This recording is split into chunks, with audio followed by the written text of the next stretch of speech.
This is John Thomas with Professional Assurance and Testing. We're going to do a brief overview of AASHTO T27, the Sieve analysis. It was last updated in 2018. Basically, you shake the material down through a series of sieves arranged from the biggest sieve at the top to the smallest sieve at the bottom. So you're going to need some tools to pull this shit off. A scale, sieves that meet the required specifications in a proper frame size so they will not be overloaded, a shaker that fits the sieves you've chosen to use, an oven that is capable of maintaining 230 degrees plus or minus 9 degrees Fahrenheit, but if asphalt products are present, heat no more than 100 degrees Fahrenheit. Some gloves, a spoon, a steel brush, a brass brush, and a horsehair brush, and a funnel chute. For fines, material passing the number 4 screen must be 300 grams or more. For coarse aggregates, follow the table for nominal maximum aggregate size. For coarse and fine mixtures, the largest particle size still determines sample size. Samples with material larger than 2 inches will have to be run in multiple sub-samples to achieve the minimum sample size required. If required to report the 200 sieve, then a wash is necessary, and that will be covered in another film. Section 8 Procedure. First, fill out the header of the worksheet and the required specifications down the rightmost column. We are now going to dry the material to constant mass. This is achieved by placing in the oven or the sun, spreading the material out, and stirring it frequently. When there is no more signs of moisture in the material, remove it from the oven and allow it to cool. You allow it to cool for 2 reasons. 1, the materials are hot or lighter, and the hot material may damage equipment. You will now weigh the material. First, tear a bowl on the scale, remove the bowl and place the entire sample into it without losing any material, and weigh the sample.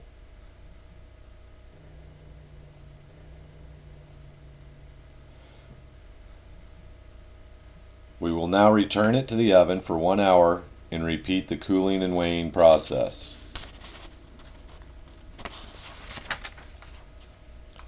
If less than 0.5% is lost and you have achieved constant mass, record this weight as dry weight before wash. If you've lost more than 0.5%, place it back in the oven and repeat until you've achieved constant mass. Now select the proper sieve stack, refer to the specifications.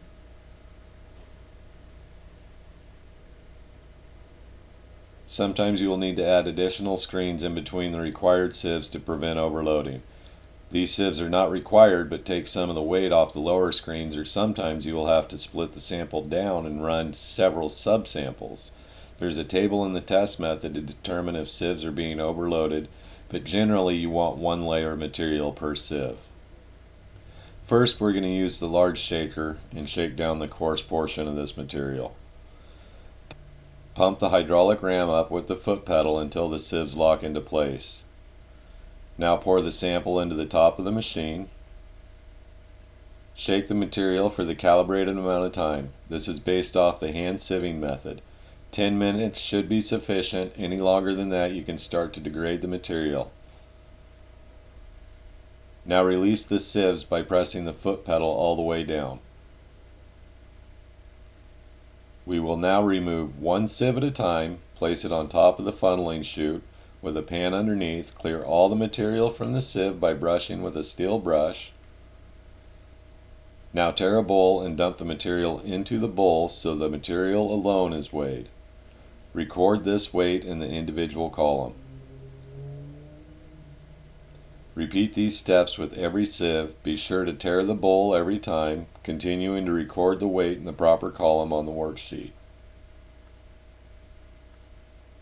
Now when we get to the pan, we may run the entire sample down through the smaller sieves, or we can split it and run a smaller subsample. For this video, we're going to split and run a subsample. Make sure you get the weight of the material that is in the pan. Now follow proper splitting techniques, being careful to never lose material.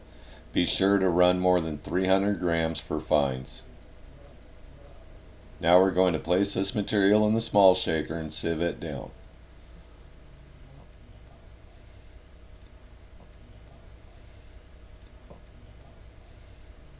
Lock down the sieves by tightening the outside nuts first, then the center top knob. Run for the calibrated amount of time, but never over 10 minutes. Weigh and record the weight on each sieve.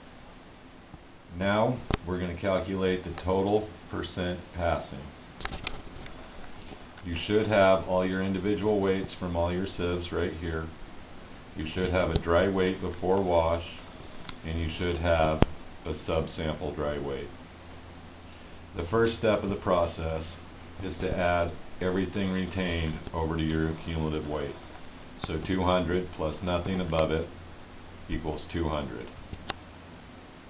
300 plus 200 equals 500.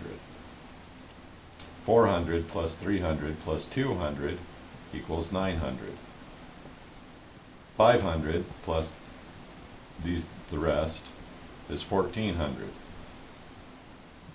Now we split the sample right here on the sieves. So we're going to start this process over. Carry the 30 grams over. Add 30 to 60, you get 90. Add all these together, you get 160. Add all these together, 250. Add all these together, 335. Add all those together, you get 435. Now we're going to calculate the percent retained. The easiest way to do this is carry your 5,000 for your dry weight before wash right up to the top. So it's an easy reference. Take your cumulative weight, divide it by 5,000, and multiply by 100. This should give you 4%. Now take your 500, divide it by your 5,000, and multiply by 100. Should give you 10%. Divide 900 by 5,000, should give you 18%. When you get to the number 4 screen, you no longer divide by 5,000 because this is a subsample and it only weighed 525 grams. So your 30 is divided by 525. That should give you 6%. Now divide 90 by your 525. And continue this all the way down.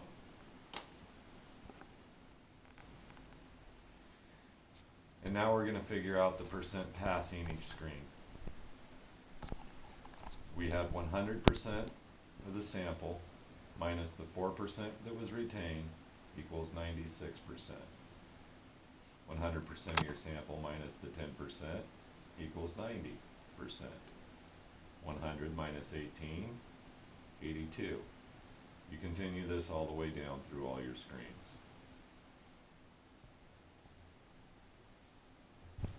Now to get your total percent passing is simple on your course screens. That just carries over because this represents 100% of the sample.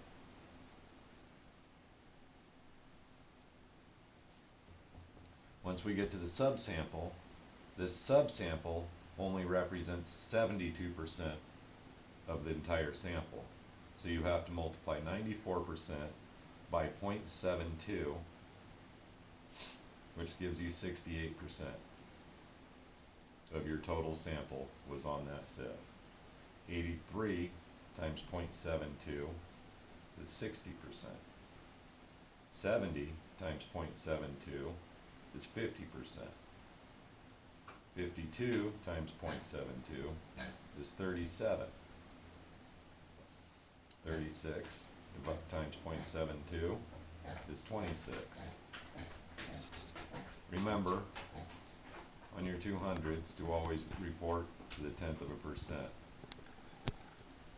17.1 times 0.72 is 12.3. Make sure your specifications are in spec and meet contract compliance. If it is out, notify your supervisor immediately. That concludes AASHTO T27.